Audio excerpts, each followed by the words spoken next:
చోట కర్మేలులో దేవుడి యొక్క మందసం ఉండేది.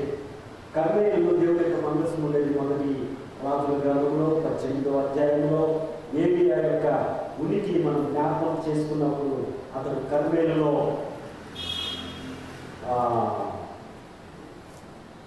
ఎద్దులను వధించి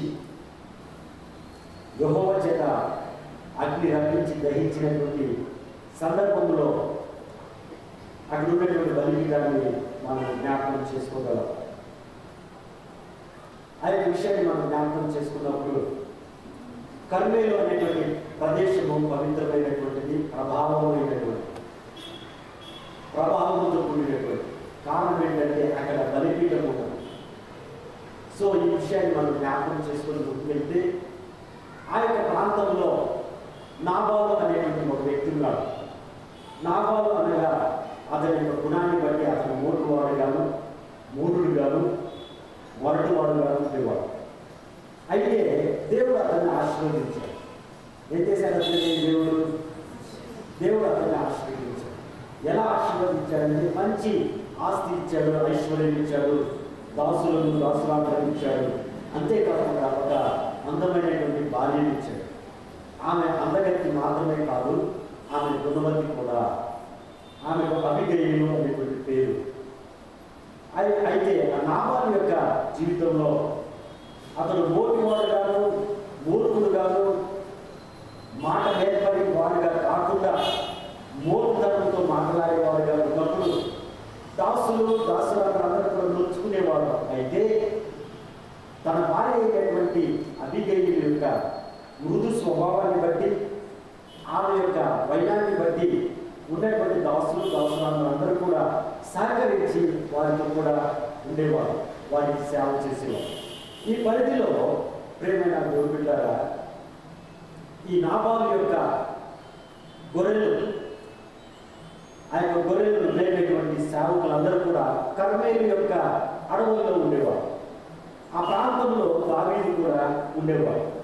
దావీదు అడవుల్లో ఎందుకు ఉండేవాడు అని అంటే దావీదు యెరూషలేములో ఉన్నటువంటి రాజైనటువంటి సౌలు దగ్గర నుండి పారిపోయి అరణ్యవాసం వచ్చాడు. కారణం ఏంటి అని అంటే దావీదేంటి చిన్న వయసులోనే రాజుగా దేవుని చేత అభిషేకింపబడినటువంటి దావీదేంటి అరణ్యానికి పారిపోవడం ఏంటి అని ఆలోచిస్తే దావీదు దేవుని యొక్క చిత్తానుసారం. దావీదు ఎవరంట? దేవుని యొక్క చిత్తానుసారం అంటే దేవుని యొక్క మాట ప్రకారంగా నడుచుకునేటువంటి వాడు, దేవునికి ఇష్ట ప్రకారంగా నడుచుకునేవాడు దావీదు. కాబట్టి దావీదు రాజైనటువంటి సౌలును ఎదిరించలేదు. సౌలు రాజు దావీదును చంపడానికి ఈట విసిరాడు, అనేక ప్రయత్నాలు చేశాడు చంపడానికి. అన్ని విషయాల్లో దేవుడు దావీదును తప్పించాడు. అయినా కూడా దావీదుకు సౌలు పైన కోపం రాలేదు. కారణం ఏంటంటే దావీదు యొక్క హృదయంలో దేవుడి యొక్క చిత్తాన్ని నెరవేర్చాలనేటువంటి ఉద్దేశం కలిగి ఉన్నాడు. రెండవదిగా మనం జ్ఞాపకం చేసుకుంటే దావీదు రాజుని దేవుడు అభిషేకించాడని ఆ యొక్క విషయాన్ని తెలుసుకొని దేవుడు అభిషేకించినటువంటి వారిని మనం ముట్టకూడదు అనేటువంటి దేవుని భయం కలిగినటువంటి వాడు. మూడవదిగా మనం జ్ఞాపకం చేసుకుంటే దావీదు దేవుడు అభిషేకించినటువంటి రాజుని అపోజ్ చేయలేదు, అంటే ఎదురించలేదు. దేవుడు అభిషేకించినటువంటి రాజుని దావీదు ఎదిరించలేదు, పోటీకి దిగలేదు, ఎదురు దాడి చేయడానికి ప్రయత్నించలేదు. సౌలు ఈట విసిరితే ఆ ఈట తీసుకొని మరలా విసరడానికి ప్రయత్నించలేదు. దావీదుకు సౌలును చంపేటువంటి అవకాశం వచ్చినప్పటికీ కూడా చంపకుండా నా ఏలినవాడా, నా రాజా అని సాష్టాంగపడి నమస్కారం చేసి సమాధానంగా తగ్గింపు మనస్తత్వంతో రాజుతో మాట్లాడినటువంటి వాడు. తద్వారా తనకి కీడుకు జరుగుతున్నటువంటి ప్రాంతం నుండి దూరంగా పారిపోయాడు. అది దేవుని యొక్క చిత్తం. యేసుక్రీస్తు ప్రభువారు కూడా ఏమన్నారంటే నీకు ఎక్కడైతే అనానుకూలం ఉంటుందో ఆ యొక్క స్థలాన్ని విడిచి దూరంగా వెళ్ళిపోవాలి. యేసేపు పరిశుద్ధుడైనటువంటి యేసేపు ఐగుప్తులో ఉన్నప్పుడు పోతీఫరు యొక్క భార్య తనను పాపానికి హానికరమైనటువంటి స్థలం నుండి పారిపోయాడు. అదేవిధంగా దావీదు కూడా హానికరమైనటువంటి ఇబ్బందికరమైనటువంటి స్థలములో నుండి దావీదు ఏం చేశాడంటే అడవుల్లోకి పారిపోయాడు. నాకు ఆహారం లేకపోయినా, లేకపోతే ఉండటానికి నీడ లేకపోయినా, అనుకూలమైనటువంటి పరిస్థితులు లేకపోయినా పర్వాలేదు అని అనుకూలతను రాజుకు అప్పగించి అనానుకూలమైనటువంటి పరిస్థితుల్లో అనుభవించడానికి బయలుదేరాడు దావీదు. కాబట్టి ప్రియమైన దేవుని బిడ్డలారా, దావీదు ఇందును బట్టి అడవుల్లో ఉండవలసి వచ్చింది. 57వ కీర్తన మనం చదివినప్పుడు, ఈరోజు మనం చదివినటువంటి వాక్య భాగంలో 57వ కీర్తనను కూడా మనం గమనిస్తే ఆ యొక్క కీర్తనలు దావీదు గుహలో నుండి రాసినట్లు మనం గమనిస్తాం. అడవుల్లో ఉన్నటువంటి కర్మేలు అడవి ప్రాంతాల్లో ఆ గుహల్లో ఉన్నప్పుడు దావీదు రాసినటువంటి కీర్తన. కాబట్టి మనం గమనిస్తే ప్రియమైన దేవుని బిడ్డలారా, ఆ కర్మేలు ప్రాంతంలో ఉన్నటువంటి అడవుల్లో, కొండల్లో, కోణల్లో నాబాలు తన యొక్క గొర్రె మందలు, తన సేవకులను అక్కడ ఉంచేవాడు. అయితే దావీదు మాత్రము వారి మధ్య నివసిస్తూ ఆ గొర్రెలను కానీ, గొర్రెల కాపరులు కానీ ఏమాత్రం తొందర ఇవ్వకుండా వారికి సహాయం చేసేవాడు. ఏం చేసేవాడు? సహాయం చేసేవాడు. ఎవరికి? నాబాలు యొక్క గొర్రెల కాపరులు. అంతేకాకుండా ఆ గొర్రెలు అనేక బాధలు, సింహాల ద్వారా, ఎలుగుబంట్ల ద్వారా బలైపోయే సమయాల్లో దావీదు సేవకులు చాలా సార్లు ఆ గొర్రెలను కాపాడారు. ఈ యొక్క విషయము ఆ గొర్రెల కాపరులకు తెలుసు. ఎవరికి తెలుసు? నాబాలు యొక్క గొర్రెల కాపరులకు తెలుసు. కాపరులకు తెలిసినటువంటి విషయాన్ని తన యజమానికి చెప్పకుండా ఉంటారా? తప్పకుండా చెప్తారు. తన యజమానికి చెప్పినటువంటి వారు సాత్వికురాలైనటువంటి, లేకపోతే దీనురాలైనటువంటి అబిగయీలుకి చెప్పకుండా ఉంటారా? తప్పకుండా చెప్తారు. కాబట్టి ఈ యొక్క విషయము దావీదు ఒక ఉపకారిగా, ఒక సహకారిగా, ఒక సహకరించేటువంటి వాడుగా ఉన్నాడని ఆ చుట్టుప్రక్కల ప్రాంతాల వారికి అందరికీ తెలుసు. ఎందుకంటే కర్మేలు జనాంగానికి దావీదు ఒకవేళ కొత్తవాడు కావచ్చు, కొత్తగా వాసం చేస్తుండవచ్చు ఆ యొక్క అడవుల్లో. అయితే ఏమాత్రం ఇతరులకు చేదైన అనుభవాన్ని తెచ్చేవాడు కాదు, ఏ విధమైనటువంటి చెడ్డ అనుభవాలను తెచ్చేవాడు కాదు. పైగా వారికి సహకారిగా సహకరించేవాడుగా ఉండేవాడు. ఇప్పుడు మనం వాక్య భాగానికి వస్తే అంటే నాబాలు అంతకంతకు కాలేబు ఏ విధంగా కృప కలిగిన వాడో, విశ్వాసం కలిగిన వాడో, కుక్కలాంటి విశ్వాసం కలిగినటువంటి వాడు, దానికి ఆపోజిట్, దానికి వ్యతిరేకంగా నాబాలు యొక్క జీవితం ఉండేది. దాన్ని బట్టి నాబాలు యొక్క విషయానికి వచ్చేసరికి కాలేబును జ్ఞాపకం చేస్తున్నారు. అంతేకాకుండా ప్రేమైన దేవుని బిడ్డలారా, ఇక్కడ 5వ వచనంలో మనం గమనిస్తే తన పనివారిలో 10 మందిని పిలిచి వారితో ఇట్లనేది, ఎవరు? దావీదు, మీరు కర్మేలులకు నాబాలు వద్దకు పోయి నా పేరు చెప్పి కుశల ప్రశ్నలు అడిగి. ఏ ప్రశ్నలు అంట అంటే అర్థం ఏంటి? కుశల ప్రశ్నలు అంటే అర్థం ఏంటి? మంచి చెడు అడిగి, మంచి అయ్యా బాగున్నావా, అందరు బాగున్నారా, ఇప్పుడు పిల్లలు బాగున్నారా? చూడండి ప్రియమైన దేవుని బిడ్డలారా, ఎవరైనా మీకు ఒక సీక్రెట్ చెప్తున్నాను వినండి. మీకు తెలిసినటువంటిదే, ఎవరైనా చాలా కోపంగా ఉన్నారనుకో, చాలా రౌద్రంగా ఉన్నారు, మీ పైకి ఒత్తిడి తీసుకొచ్చే వారు, లేకపోతే ప్రక్క వారికి ఒత్తిడి కల్పించే వారు ఉన్నారు. వారి దగ్గరకు వెళ్ళి మీరు కుశల ప్రశ్నలు అడిగారనుకోండి, కోపంగా ఉన్న వారితో, అయ్యా బాగున్నారా, నాకు ఏమంటారు చెప్పండి, మాట్లాడి బాగున్నాంలే బాగున్నాంలే. అదే మీరు పిల్లలు బాగున్నారయ్యా అనండి, ఒక్కసారి పిల్లలు బాగున్నారా, వాళ్ళు చదువుకుంటున్నారా అనండి.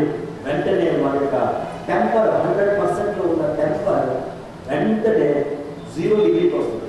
ఎందుకంటే ప్రతి ఒక్క తల్లి, ప్రతి ఒక్క తండ్రికి పిల్లల పట్ల అంత అవగాహన ఉంటుంది, అంత ప్రేమ ఉంటుంది. మీరు ఎంత కోపగ్రస్తులైనా మీరు వెళ్ళి కుశల ప్రశ్నలు అంటే, పిల్లలు బాగున్నారా, భార్య పిల్లలు బాగున్నారా, అమ్మ నాన్న బాగున్నారయ్యా, ఎలా ఉన్నారు, అమ్మ ఆరోగ్యం ఎలా ఉంది, డాడీ ఆరోగ్యం ఎలా ఉంది అని అడిగారనుకోండి, వెంటనే వారిలో ఉన్నటువంటి ఆ మైండ్ చేంజ్ అయ్యి ప్రశాంతతతో వారు వచ్చేస్తారు. ఈ విధమైనటువంటి కుశల ప్రశ్నలు అంటే సమాధానకరమైన, సంతోషమైన వీటిని ఎవరు అడుగుతారంటే స్నేహితులు, ప్రేమించే వాళ్ళు, ప్రేమ కలిగిన వారు అడగడం ప్రారంభిస్తారు. అవునంటారా కాదంటారా? అవునంటారా కాదంటారా? ప్రేమైన దేవుడు కదా, దావీదు గారు కూడా ఏమడుగుతున్నారంటే కుశల ప్రశ్న అడుగుతున్నావు. బాగున్నావా? నీ ఆరోగ్యం బాగుందా? లాస్ట్ టైం నీకు అనారోగ్యంగా ఉండేది కదా, ఇప్పుడు ఎలా ఉంది ఆరోగ్యం? మమ్మీ డాడీ బాగున్నారా? ఊర్లో అందరూ బాగున్నారా? ఊర్లో వర్షాలు పడుతున్నాయా? ఈ మధ్య వరదలు వచ్చాయంటే కదా, ఎవరికైనా ఏమన్నా హాని జరిగిందా? అందరి ఇల్లు బాగున్నాయా, పెట్టుకున్నాయా అని ఒకవేళ అడిగినప్పుడు వాళ్ళు చాలా సమాధానంగా ఫీల్ అవుతారు. దావీదు గారు అదే విషయాన్ని తెలియపరిచారు. మీరు వెళ్ళినప్పుడు సమాధానం కుశల ప్రశ్నలు అడగండి, దాని తరువాత మీరు అడగండి. ఏమని? నీకును నీ ఇంటికి నీకు కలిగిన అంతటికి క్షేమముగాక అని పలికి ఈ వర్తమానము తెలియచెప్పవలెను. ఏమి వర్తమానం? జాగ్రత్తగా నీ యొక్క గొర్రెలు కొనుచు కత్తిరించు వారు ఉన్నారన్న సంగతి నాకు వినబడింది. నీ గొర్రె కాపరులు మా దగ్గర ఉండగా మేము వారికి ఏ కీడు చేసి ఉండలేదు. వారు కన్యకలో ఉన్నంత కాలము వారేది పోగొట్టుకొనలేదు. నీ పని వారిని నీవు అడిగినట్లుగా వారు అలాగూ చెప్పుదురు. కాబట్టి నా పని వారికి దయచూపుము. చాలు గమనిస్తే వెరీ గుడ్. ఈ విధంగా వెరీ గుడ్. దేవుడు వాక్యం చదివి స్టాప్ చేసి వెంటనే మీరు గమనించారే, మీరు ఆశీర్వదింపబడేవారు, మీరు భాగ్యవంతులు. రకాల చెప్పండి. ఎందుకు అని అడగండి, అడగండి. మీరు వాక్యం చదివిన వెంటనే తలెత్తారే కాబట్టి మీరు భాగ్యం. ఈ యొక్క ఆసక్తి మీలో ఉంది కాబట్టి మీరు భాగ్యం. గమనిస్తే ప్రియమైనటువంటి దేవుని బిడ్డలారా, ఇక్కడ ప్రాముఖ్యంగా మనం గమనించవలసిన విషయం ఏంటంటే, దావీదు తన సేవకులకి హెచ్చరించి మీరు కుశల ప్రశ్న అడగాలన్నో సుమా, మీరు క్షేమంగా ఉన్నారని అడగాలి. అడిగి ఈ విధంగా మీరు కర్మేల్లో మీ గొర్రెల కాపరులకు మేము హెల్ప్ చేశాము, వారికి హాని కలిగించలేదు, వారికి హాని కలిగే సమయంలో మేము సహాయం చేశాము. అయితే దావీదు అనేటువంటి మీ యొక్క దాసుడు, మీ కుమారుడుగా ఉన్నటువంటి వాడు ఒక మాట చెప్తున్నాడు, నా దాసులకు సహాయం చేయమన్నాడు. ఏమంటున్నారా? నా పనివారికి దయచూపుము. శుభదినమున మేము వచ్చింది కదా, నీకు ఇష్టము వచ్చినట్లు నీ దాసులకు నీ కుమారుడైన దావీదునకు ఇమ్ము. ఏమన్నది అక్కడ? ఇమ్ము. హల్లెలూయా, హల్లెలూయా. ఏంటి చెప్పండి? దేవుడు మిమ్మల్ని దీవించుకుంటారు. గమనిస్తే ప్రేమైన దేవుని బిడ్డలారా, దావీదు ఏం చేస్తున్నాడంటే అడుగుతున్నాడు, ఏమైనా ఒక శుభదినమున మీరు గొర్రెలు కత్తిరించేటువంటి సమయం ఇది. గొర్రెల బొచ్చును కత్తిరించినప్పుడు ఈ యొక్క ఉన్ని అమ్మినప్పుడు ఎక్కువ డబ్బు వస్తుంది, ఎక్కువ డబ్బు వస్తుంది. మీకు డబ్బు ఉన్నప్పుడు మేము అంతా ఇంత అడుగుతున్నాం, ఏదైనా ఉంటే మాకు సహాయం చేయండి అని అడుగుతున్నారు. గమనిస్తే ప్రేమైన దేవుని బిడ్డలారా, దావీదు అడిగే వైద్యం ఎలా ఉందంటే క్షేమకరంగా ఒక దాసుడు అడిగే విధంగా ఉంది. ఎలా ఉందంట? ఒక దాసుడు అడిగే విధంగా ఉంది, దయతో అడిగే విధంగా ఉంది. కారణం ఏంటి? ముందుగానే తెలియపరిచాడు, కుశల ప్రశ్నలు అడగండి, కుశల ప్రశ్నలు అడగండి. బాగున్నారా? సమాధానంగా ఉన్నారా? మేము మీకు హెల్ప్ చేశాము, మీ దాసులకి హెల్ప్ చేశాము, కావాలంటే మీ సేవకులను అడగండి, వారు ఇదే మాట చెప్తారు, వారు మాకు ఫ్రెండ్షిప్ గా ఉన్నారు, కాబట్టి మేము ఇప్పుడు కష్టాల్లో ఉన్నాం, ఏదైనా మాకు హెల్ప్ చేయండి అనే విషయాన్ని తెలియపరిచాడు. కానీ దావీదు దుర్మార్గంగా అడగలేదు, దావీదు దౌర్జన్యంగా అడగలేదు, దావీదు ఏమాత్రము ఒక దల్లాలి లాగా లేకపోతే దండించేవారిలాగా అడగలేదు. మాకు రావాల్సింది మాకు ఇవ్వు, ఒక బందిపోట్లాగా అడగలేదు, మాకు ఒక ఇంత పర్సెంటేజ్ ఇవ్వు అని అడగలేదు. దావీదు కుశల ప్రశ్నలు అడిగాడు. తన వైఖరిలో ఎందుకు ఈ మాట తెలియపరిచాడు అని అంటే, కుశల ప్రశ్నలు అడిగాడు అని అంటే ఆయన యొక్క వైద్యంలో సమాధానంగా అభ్యర్థించాడు, ఏదైనా మాకు సహాయం చేయండి, మాకేమన్నా ఇవ్వండి. అయితే 10వ వచనంలో మనం గమనిస్తే నాబాలు దావీదు ఎవడు? దావీదు ఎవడు? యెష్షయి కుమారుడు ఎవడు? యెష్షయి కుమారుడు ఎవడు? తమ యజమానులను విడిచి పారిపోయిన దాసులు ఇప్పుడు అనేకులున్నారు. ఆమేన్, హల్లెలూయా. గమనిస్తే ప్రియమైన దేవుని బిడ్డలారా, నాబాలు ఏమంటున్నాడు తెలుసా? దావీదు ఎవడు? యెష్షయి కుమారుడు అయినటువంటి దావీదు ఎవడు అంటే నాబాలుకి దావీదు తెలియదా? తెలుసు. దాని కంటిన్యూషన్ ఉంది. దావీదు ఎవరు? యెష్షయి కుమారుడు అయినటువంటి దావీదు ఎవరు? యెష్షయి కుమారుడు ఎవడు? తమ యజమానులను విడిచి పారిపోయిన దాసులు ఇప్పుడు అనేకులు ఉన్నారు. గమనిస్తే ప్రేమైన దేవుని బిడ్డలారా, నాబాలు ఈ మాట చేసి తెలియపరుస్తున్నాడు. ఎందుకు తెలుసా? తన యజమానుని విడిచి పారిపోయినటువంటి దాసునిగా లెక్క చేస్తున్నాడు నాబాలు. అంటే దావీదు గురించి ఎవరిథింగ్ తెలుసు నాబాలుకి. దావీదు గురించి అంతా తెలుసు నాబాలుకి. ఏమని? యజమానుడైనటువంటి సౌలు రాజు దగ్గర ఉన్నటువంటి వాడని. సౌలు 1000 మందిని చంపితే దావీదు 10,000 మందిని చంపాడని తెలుసు. సౌలు రాజు కుమార్తెలను దావీదు వివాహం చేసుకున్నాడని తెలుసు. సౌలు చంపబోతే దావీదు పరిగెత్తి వచ్చాడని తెలుసు. అయినా కానీ అడగడానికి వచ్చినప్పుడు, సహాయం చేసినప్పుడు అడగలేదు, కానీ అడగడానికి వచ్చినప్పుడు మండిపడుతున్నాడు. దావీదు ఎవడో? యెష్షయి కుమారుడు ఎవడో? యజమాను దగ్గర నుంచి పరిగెత్తిన వాళ్ళు చాలా మంది నేను చూశాను అనే రౌద్రంగా మాట్లాడుతున్నాడు. కారణం, ఇతడు మోటువాడు. దావీదు ఏ విధంగా అడిగాడు? కుశల ప్రశ్నలు అడిగాడు, సమాధానంగా అడిగాడు. అయ్యా, ఇంట్లో అందరూ బాగున్నారా? ఇంట్లో అందరూ ఆరోగ్యంగా ఉన్నారా? మీరు సౌఖ్యంగా ఉన్నారా? మీ కష్టకాలంలో మేము రాలేదు, ఏదో ఇప్పుడు మంచి కోతకాలం కాబట్టి మేము వచ్చాము. ఏదో ఏమన్నా హెల్ప్ చేయండి అయ్యా. పనికి విడిచే పండితే కాదు. కాబట్టి ప్రియమైన దేవుని బిడ్డలారా, పంటలో కొంత భాగం విడిచిపెట్టే విధానం, ఆ విధంగా మాకేమన్నా హెల్ప్ చేయండి అయ్యా అని అడిగే సమయంలో నాబాలు ఏమంటున్నాడు తెలుసా? దావీదు ఎవడో? యెష్షయి కుమారుడు ఎవడో? మాకు తెలీదా? ఎక్కడ?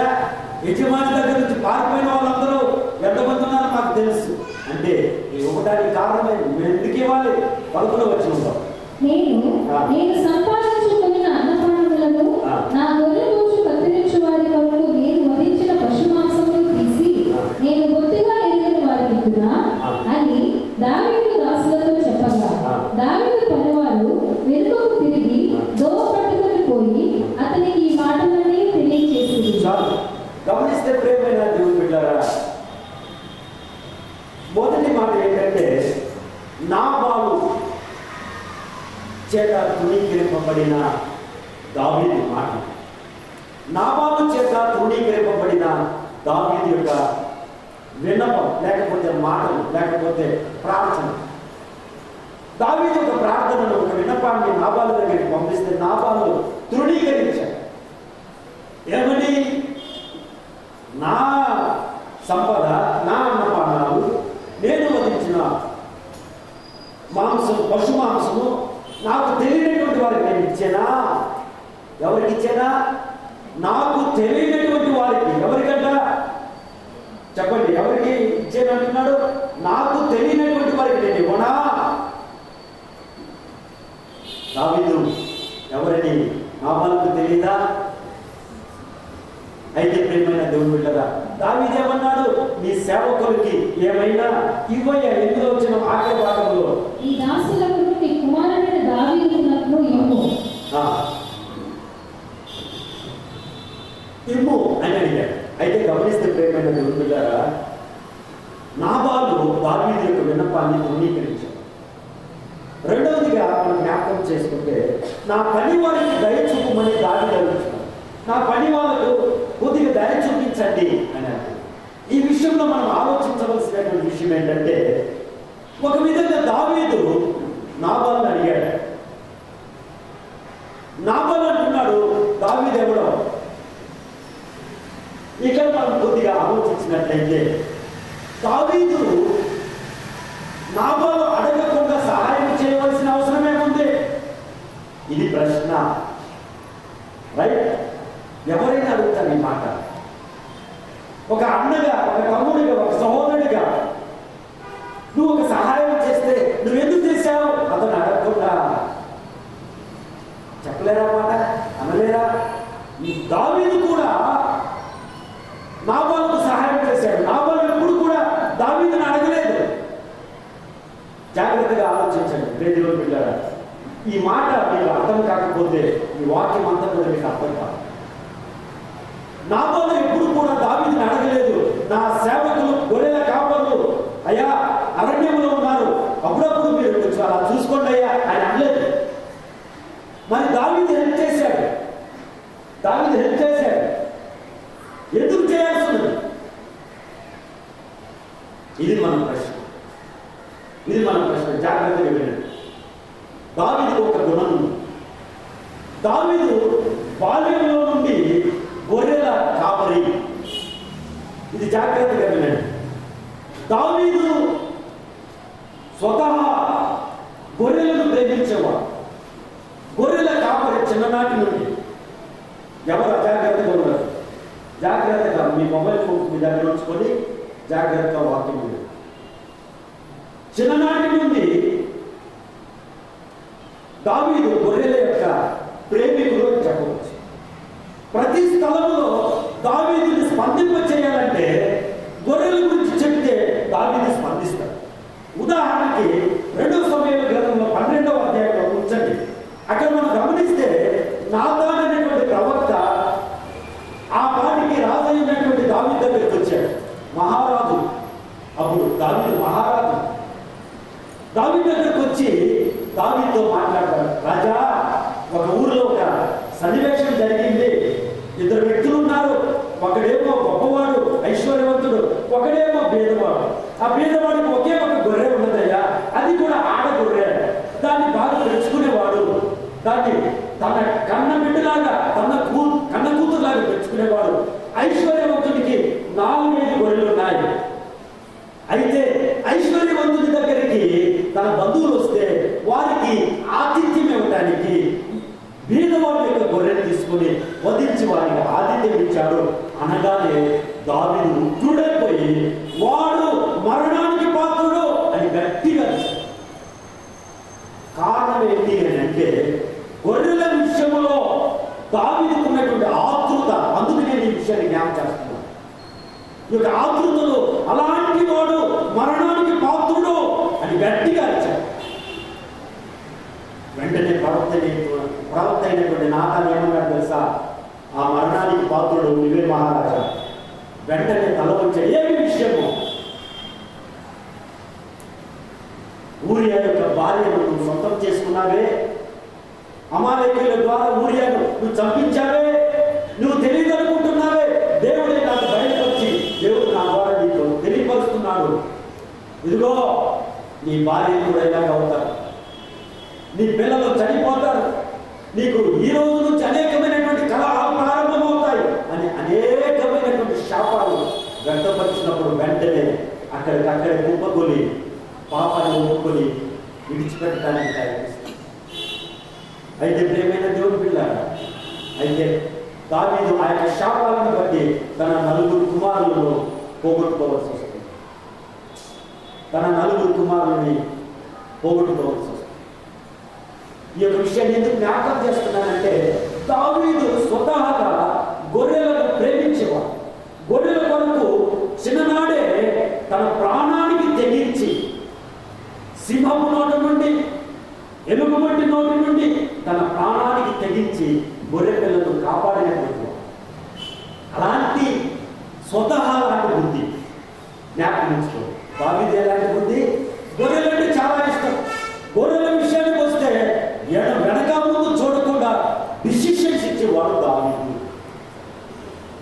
అలాంటి దావీదు కర్మేలులో ఉన్నప్పుడు ఇప్పుడు అర్థం చేస్తుంది ఎందుకు దావీదు గొర్రెల విషయంలో సహాయం చేశాడు నాబాలుకి అని అంటే, ఎందుకు దావీదు తనకు తానుగా నాబాలు గొర్రెలకు సహాయం చేశాడు అని అంటే దావీదు యొక్క స్వహత బుద్ధి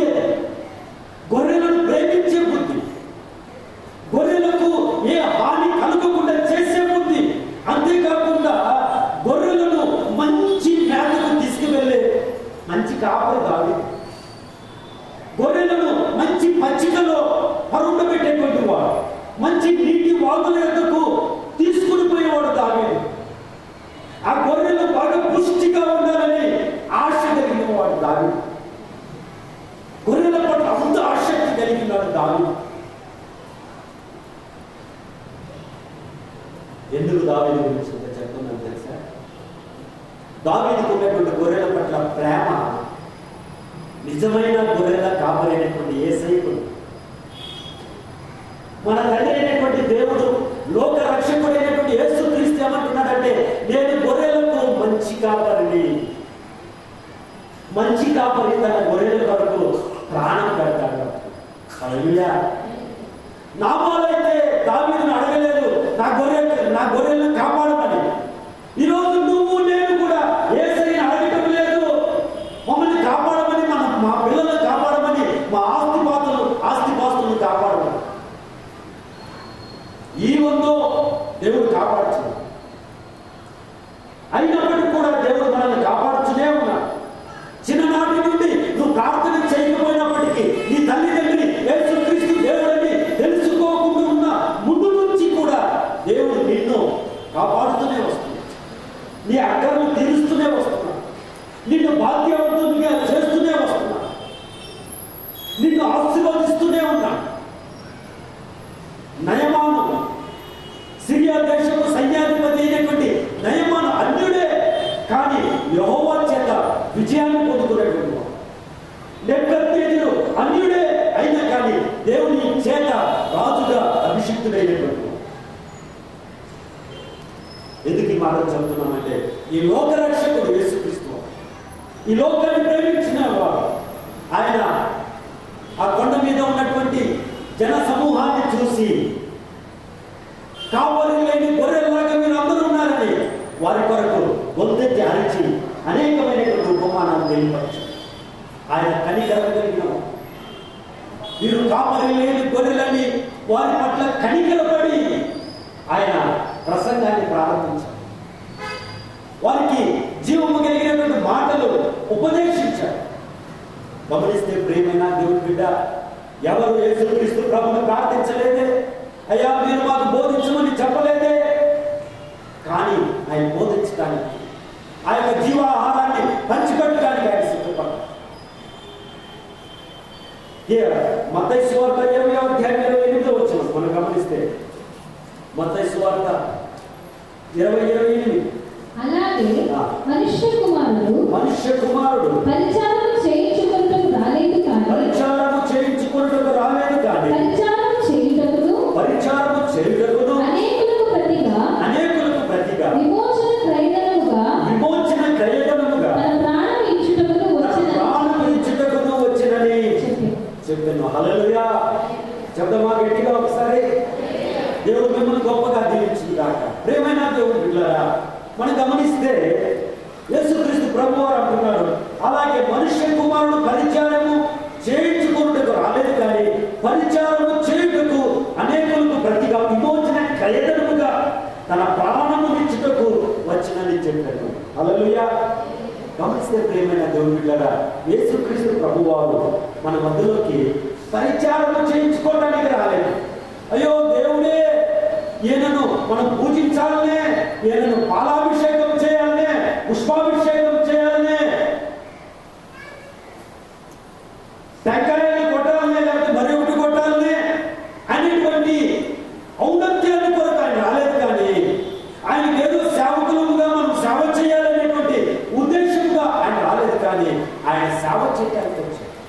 నీకు నాకు ప్రతిగా క్రయధనముగా నువ్వు నేను చనిపోవడానికి సిద్ధముగా ఉండగా, దానికి ప్రతిగా మనకు బదులుగా, మన యొక్క పాపానికి బదులుగా ఆయన క్రయధనం అవడానికి ఆయన ఈ లోకానికి వచ్చాడు. హల్లెలూయా. ప్రియమైన దేవుని బిడ్డలారా, యేసుక్రీస్తు ప్రభు ఈ లోకానికి క్రయధనముగా అవడానికి వచ్చాడు. అంతేకాకుండా లూకా సువార్త 19వ అధ్యాయం 10వ వచనంలో మనం గమనించినట్లు, మనుష్య కుమారుడు నశించిన దానిని వెతికి రక్షించడానికి మనిషి కుమారుడు లోకానికి వచ్చాడు. చదవ. నశించిన దానిని వెతికి రక్షించుటకు మనుష్య కుమారుడు అతనితో చెప్పాడు. హల్లెలూయా. గమనిస్తే ప్రేమైన దేవుని బిడ్డలారా, యేసుక్రీస్తు ప్రభువు ఈ లోకానికి ఎందుకు వచ్చాడు అని అంటే ఆయన స్వతహాగా మనుషులను ప్రేమిస్తున్నారు. ఆయన సేవ చేయడమే ఆయన యొక్క ఉద్దేశం. ఆయన సేవ చేయించుకోవడానికి కాదు ఆయన వచ్చింది, కానీ ఆయన సేవ చేయడానికి వచ్చాడు. ఆయన ప్రాణం పెట్టడానికి వచ్చాడు, కానీ ఆయన ప్రాణాలు తీయటానికి ఆయన రాలేదు. ఆయన ప్రాణాలు తీయటానికి ఆయన రాలేదు, కానీ ప్రాణాలు పెట్టడానికి ఆయన వచ్చాడు. ఎవరికి? ఎవరైతే పాపులుగా ఉన్నారో వారందరికీ. అడగకపోయినను, ఎవరు అడగకపోయినను, అయ్యా మా పాపానికి ప్రాయశ్చిత్తంగా నువ్వు బలిగా అర్పించబడయ్యా అని అడగకపోయినా కూడా ఆయన నా నిమిత్తం, మనందరి నిమిత్తం ఆయన క్రైతనముగా ఈ లోకంలో ఆయన క్రైతనమైపోయాడు. ప్రేమగా దేవుని బిడ్డలారా, యేసుక్రీస్తు ప్రభువు వారిని ఎవరు అడగలేదు. కారణం ఏంటంటే ఆది కాలంలో మనం చదివినట్లుగా 1వ అధ్యాయం 28వ వచనంలో మనం చదివినట్లయితే దేవుడు వారిని ఆశీర్వదించెను. ఎట్లనగా మీరు ఫలించి అభివృద్ధి పొంది విస్తరించి భూమిని నిండించి దానిని లోపరుచుకోండి. సముద్రపు చేపలను ఆకాశ పక్షులను భూమి మీద ప్రతి జీవిని ఏలునని దేవుడు వారితో చెప్పాడు. ఆమేన్. హల్లెలూయా. దేవుని యొక్క ఉద్దేశం ఏంటంటే నువ్వు నేను ఫలించాలని, అభివృద్ధి పొందాలని, భూమిని నిండించాలని, ఈ భూలోకంలో ఉన్న సమస్తాన్ని లోపరుచుకొని దాన్ని పరిపాలించాలనేటువంటిది దేవుని యొక్క ఉద్దేశం. ఈ లోకాన్ని మనం లోపరుచుకోవాలి అనేటువంటిది దేవుని యొక్క ఉద్దేశం. తన యొక్క బిడ్డలు ఆ యొక్క ఉద్దేశం ప్రకారంగా జీవించాలనేటువంటిది. అయితే అనాది కాలంలోనే సైతం యొక్క కుయుక్తి చేత వీటన్నిటిని కూడా మానవుడు పోగొట్టుకున్నాడు. అయినప్పటికీ కూడా తన బిడ్డలు ఆశీర్వదింపబడాలని, భాగ్యవంతులుగా ఉండాలని, ఆశీర్వాదాలకు వారసులుగా ఉండాలని, ఆ యొక్క పరిశుద్ధతలో పాలుపంపులు పొందాలనే ఉద్దేశం దేవుడి ఉంది. ఆ యొక్క దేవుడు ఏమాత్రము మన ప్రమేయం లేకుండానే మనల్ని ఆశీర్వదిస్తున్నాడు. మీరు ఆశీర్వాదాలకు వారసులు అవడానికి పిలువబడ్డారని పేతురు పత్రిక 1 పేతురు పత్రిక 3వ అధ్యాయం 9వ వచనంలో చెప్పబడుతుంది. అయితే ప్రియమైన దేవుని బిడ్డలారా, మనం జ్ఞాపకం చేసుకున్నట్లయితే మనం ఆ యొక్క ఆశీర్వాదాలకు యోగ్యులం అవుతున్నామా? పరిశుద్ధంగా ఉండటానికి యోగ్యులం అవుతున్నామా?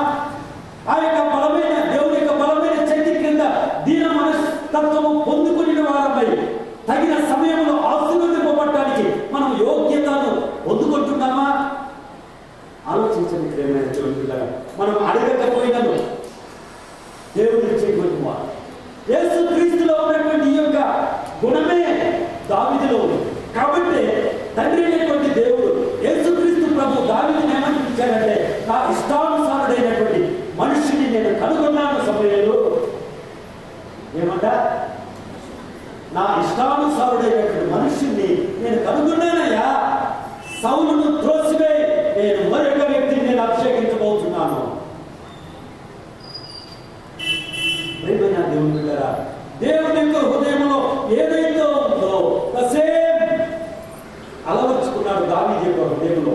కాబట్టి నాబాలు యొక్క గొర్రెలను చూడగానే దావీదుకు ప్రేమ పుట్టుకొచ్చింది.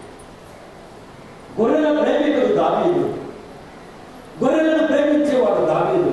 కాబట్టి తన యొక్క జీవిత కాలంలో నాబాలు చెప్పనప్పటికీ కూడా గొర్రెల దగ్గరికి ఆ యొక్క ఆపద వచ్చినప్పుడు దావీదుతో ఉన్నటువంటి సేవకులందరూ కూడా ఏం చేశారు తెలుసా? ఏం చేశారు? వారికి సహాయం చేశారు. ఆ యొక్క గొర్రెలను సంరక్షించారు. తోడేళ్ల ద్వారా, అనేకమైన సింహాలు, అనేకమైనటువంటి ఎలుగుబంట్ల ద్వారా అపాయం వచ్చినప్పుడు గొర్రెలన్నింటినీ కాపాడు. ఏమి కూడా నాబాలు లాస్ చేసుకోకుండా, ఏ మాత్రము లాస్ కాకుండా. ఇక్కడ మనం గమనిస్తే 1 సమూయేలు గ్రంథం 27వ అధ్యాయంలో మనం గమనిస్తే నాబాలుకి ఏ విధమైనటువంటి లాస్ కాదు. ఈ గొర్రెల కాపరులు మా దగ్గర ఉండగా మేము వారికి ఏ కీడు చేసి ఉండలేదు. వారు కన్యకలో ఉన్నంత కాలము వారు ఏదియో పోగొట్టుకోలేదు.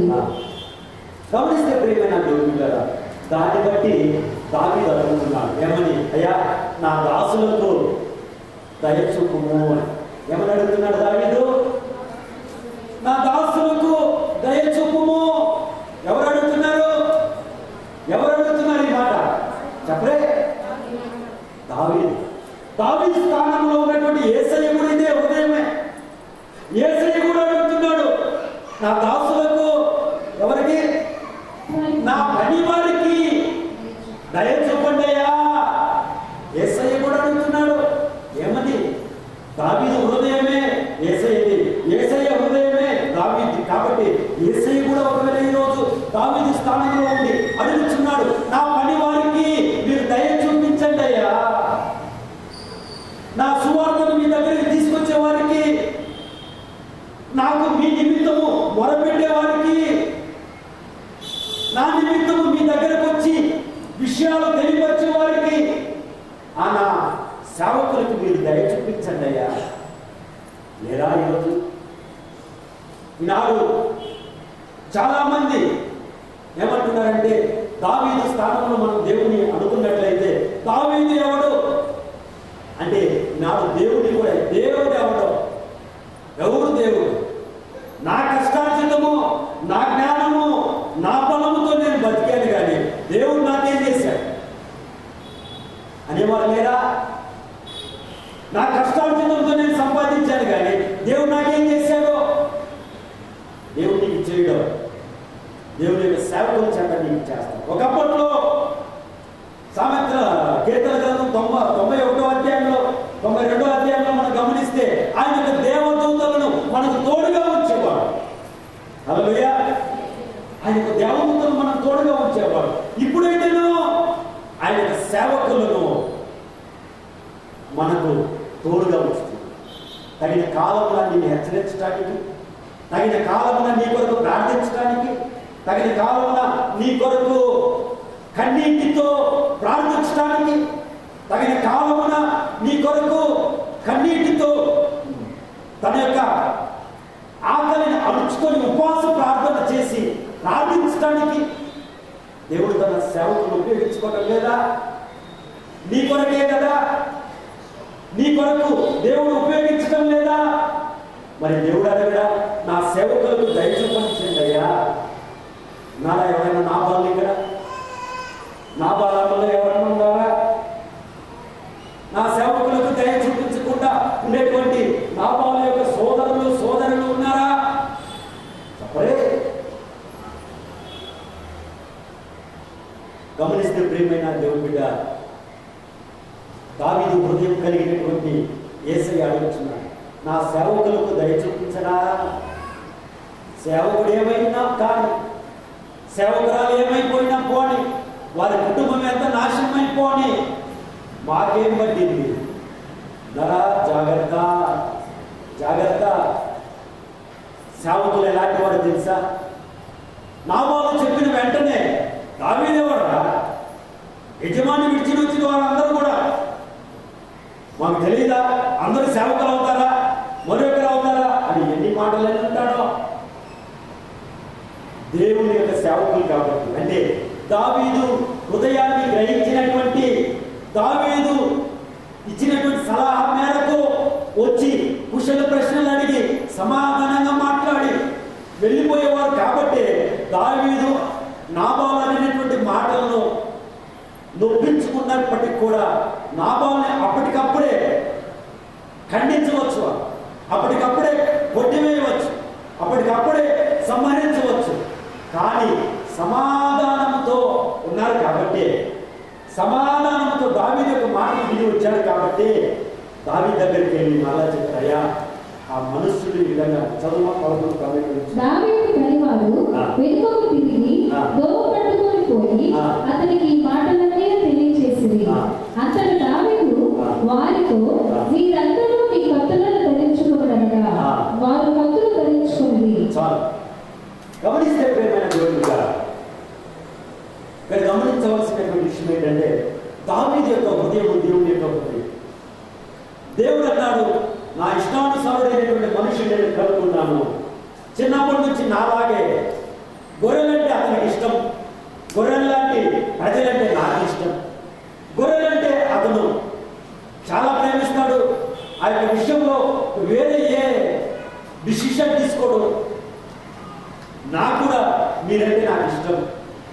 అని దేవుడు ఇచ్చాడు. అలాంటి దేవుడి దగ్గరికి సేవకులు వచ్చి చెప్పినప్పుడు దేవుడు ఏమంటాడు తెలుసా? దావీదు చాలా సమయా నా శత్రువుల యొక్క దవడ వాళ్ళు వినకు, వాడి ఆస్తిని నాశనం చేయి. ఇంకా అనేకమైన విషయాలు, ఈ యొక్క విషయాలు ఈ కీర్తన గ్రంథంలో చదివినప్పుడు కొన్నిసార్లు నవ్వొస్తుంది. మన దేవుడు అలాంటి వాడా అని అంటే కొన్నిసార్లు ఆయన రోషం కలిగిన వాడు. ఎందుకు తెలుసా? తన బిడ్డల పట్ల ఆయన ఎలా ఉంటాడంటే, నిన్ను ముట్టినవాడు నా కనుగుడ్డు ముట్టినట్లు. ఎవరైతే తను అంగీకరించారో, ఎవరైతే తన ఇష్టానుసారంగా జీవిస్తున్నారో, ఎవరైతే తన కృపను వర్ధిల్లుతున్నారో, ఎవరైతే తన నిమిత్తం ప్రయాసపడుతున్నారో వారిని ముట్టిన వారు దేవుని యొక్క ఏ ముట్టినట్ట చూపేది, ఏ ముట్టినట్లు? ఎస్, కనుగుడ్డు ముట్టినట్టు. నీకు నువ్వుగా నీ కనుగుడ్డు ముట్టుతావా? ఈ మాట చాలాసార్లు మీకు చెప్పాను. Can you text your I want? No, not possible. నీ భర్త ముట్టలేదు, నీ భార్య ముట్టలేదు, నీ పిల్లలు ముట్టలేదు, కడకి నీ కంటి పాపను నువ్వు ముట్టుకోలేదు. దేవుడు అంటున్నాడు, నీవు దేవుడి యొక్క కంటి పాప లాంటి కనుగుడ్డు లాంటి. కాబట్టి ఎప్పుడైతే సేవకులు వచ్చి దావీదుకు చెప్పారో ముగ్గురుడైపోయారు, మీరందరూ కూడా కత్తులు ధరించుకోండి అని శబ్దం చేశాడు. రేపు ఈ పాటికి నాబాలు యొక్క వంశంలో ఒక్క మగవాడు కూడా మిగిలేదు. బయలుదేరాడు, వెళ్తున్నాడు. చూడండి దేవుడైనా దేవుని బిడ్డలారా, దేవుని యొక్క సేవకుల యొక్క విషయంలో, దేవుని యొక్క సేవ చేసే వారి విషయంలో, దేవుని యొక్క విశ్వాసం ఉంచి విశ్వాస యాత్ర చేసే వారి విషయంలో దేవుడు రోషము కలిగేటువంటి వాడు. ఒకవేళ నువ్వు అనుకోవచ్చు, నేను విశ్వాసమే కదా, నేను విశ్వాసంగా ఉన్నానే కదా అని అనుకుంటున్నావేమో. నువ్వు ఇతరుల కొరకు ప్రార్థిస్తున్నావా? ఇతరులకు స్వార్థ చెప్తున్నావా? ఇతరులకు క్రీస్తు ప్రేమ ప్రకటిస్తున్నావా? కనుపరుస్తున్నావా? పంచిపెడుతున్నావా? అలాగైతే నువ్వు దేవుని యొక్క శిష్యుడివే. తండ్రి కుమార పరిశుద్ధాత్మ త్రియేక నామమున నువ్వు బాప్తిసము పొందినప్పుడు నువ్వు దేవుని యొక్క శిష్యుడివే, ఆయన యొక్క సేవకుడివే.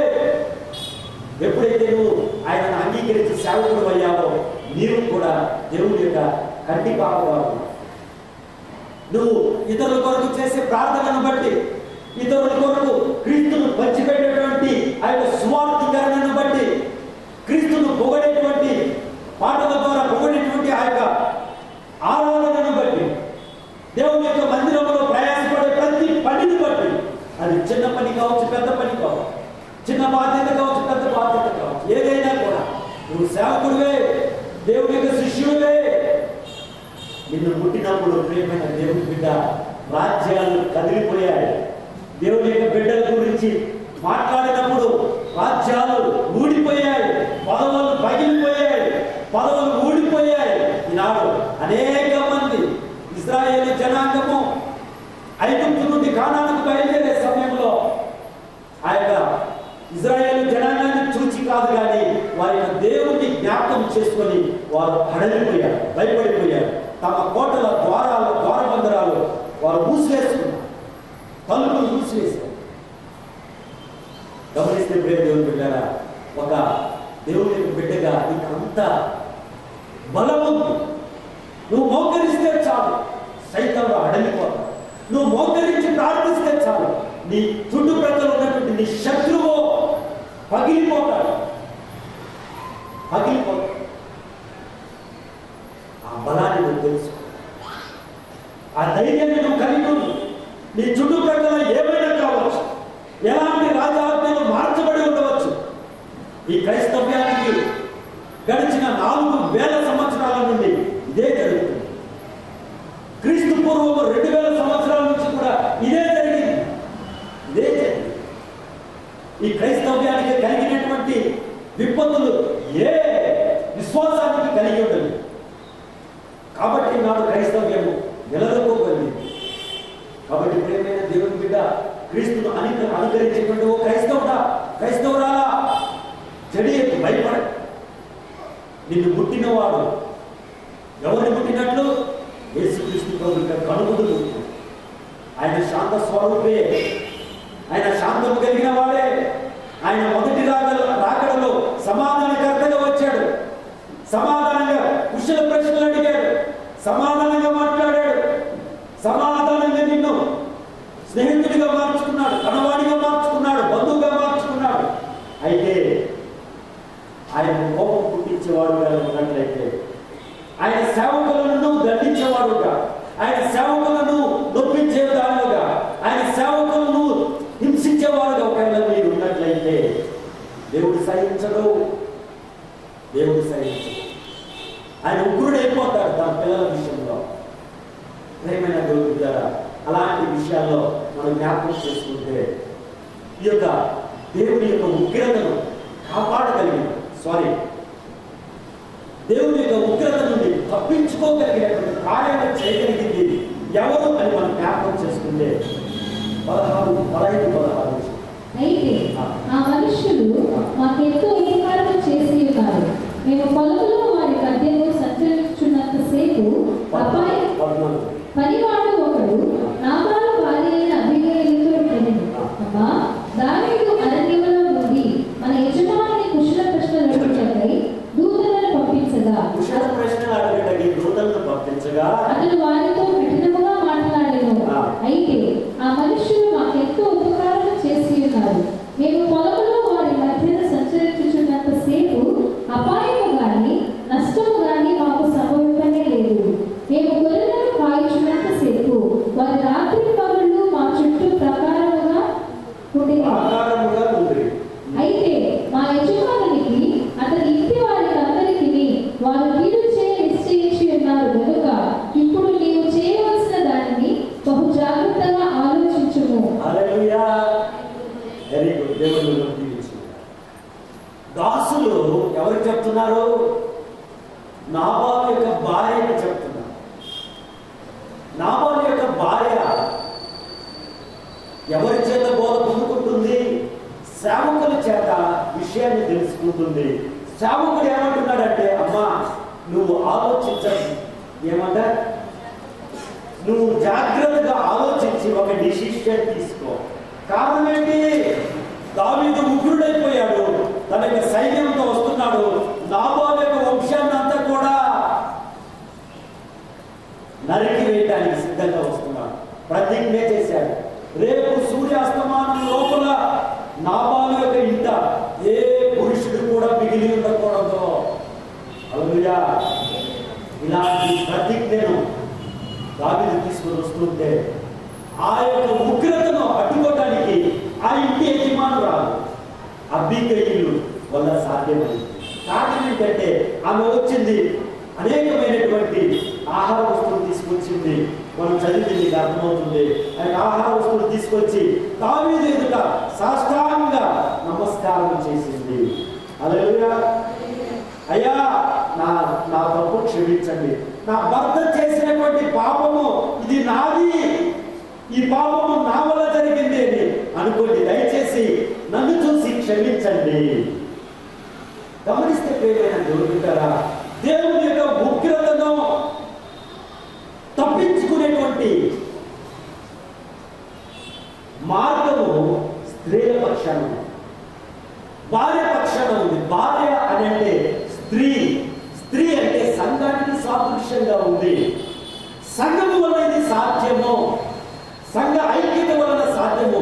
దేవుని యొక్క ఉగ్రతను తప్పించుకోవటానికి, దేవుని యొక్క ఉగ్రత నుండి తప్పింపబడటానికి సంఘానికి శక్తి ఉంది. అంటే భార్యకి శక్తి ఉంది.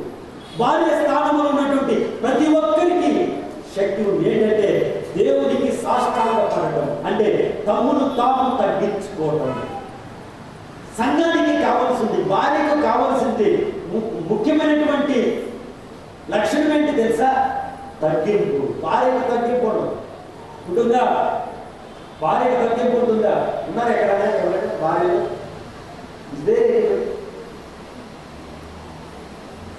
చెక్ చేసుకోండి. తగ్గింపు ఇదే చెక్ చేసుకున్నారా? నో, ఉండదు. దేవుని దగ్గర దావీదు దేవునికి సాదృశ్యంగా ఉంటుండగా దావీదుకు ఎదురుగా వెళ్ళి సాష్టాంగపడి తన్ను తాను సాష్టాంగపడటం అంటే తన్ను తాను తగ్గించుకొని అయ్యా ఈ పాపము నా వల్ల అయింది ఒప్పుకున్నది, నా వలన అయింది. నాబాలు మోటివాడు, మొరటోడు, నేను చర్య తీసుకోవాల్సింది, ఈ విషయం నేను ముందుగా తెలుసుకోవాల్సింది, నన్ను క్షమించు, నన్ను బట్టి అతను వదిలేయి అన్నప్పుడు నీకు శుభము కలుగును కాక, నీ ఇంటికి క్షేమమవును కాక అని మరలా అబిగయీలు దావీదును ఆశీర్వదిస్తాడు. ఆ యొక్క విషయాన్ని నేను ఈ యొక్క అధ్యాయాన్ని చదివినప్పుడు మీకు జ్ఞాపకం వస్తుంది. కాబట్టి ప్రియమైన దేవుని పిల్లరా, ఇక్కడ మనం జ్ఞాపకం చేసుకోవాల్సింది ఏంటంటే దావీదు యొక్క ఉగ్రతను తప్పించడానికి ఒక భార్యగా అబిగయీలు వల్ల సాధ్యమైంది. ఈ యొక్క లోక పాపమును మోసుకొని పోతున్నటువంటి దేవుడి గొర్రెపిల్ల యొక్క ఉగ్రతను తప్పించడానికి ఆ దేవుడు రెండవ రాకడలో వచ్చేటప్పుడు ఆయన మహోగ్రతతో మేఘాలుడై రాబోతున్నప్పుడు సంఘము మాత్రమే, సంఘ ఐక్యత మాత్రమే, సంఘ సహవాసము మాత్రమే ఆయన యొక్క ఉగ్రత నుండి తప్పింపబడిన వారై ఆ యొక్క రెండవ రాకడలో ఎత్తబడేటువంటి సంఘముగా ఉండగలరు.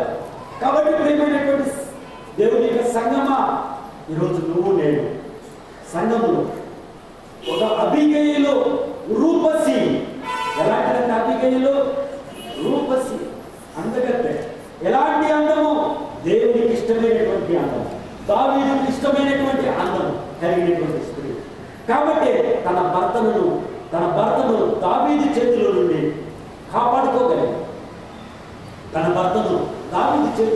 కాపాడుకోగలిగింది. అందం మనం గమనిస్తే దేవుడు నాబాలును మోసేశాడు. అయితే దావీదు మాత్రం క్షమించేశాడు. వెళ్ళు, నువ్వు నీ భర్తతో సమాధానంగా సౌఖ్యంగా నీ జోలికి నేను రాను చెప్పేసి. ప్రేమైన దేవుడి బిడ్డ, ఈరోజు ఒక సంఘముగా నువ్వు నేను ఈరోజు సమాధానంగా ఉంటున్నావా? యోగ్యమైన జీవితం జీవిస్తున్నావా? సత్క్రియలు కలిగి ఉన్నామా? రూపసి అయినటువంటి అబిగయీలు లాంటి సుబుద్ధి కలిగినటువంటి సంఘముగా మనం ఉంటున్నామా? మనం ప్రశ్నించుకున్నాం.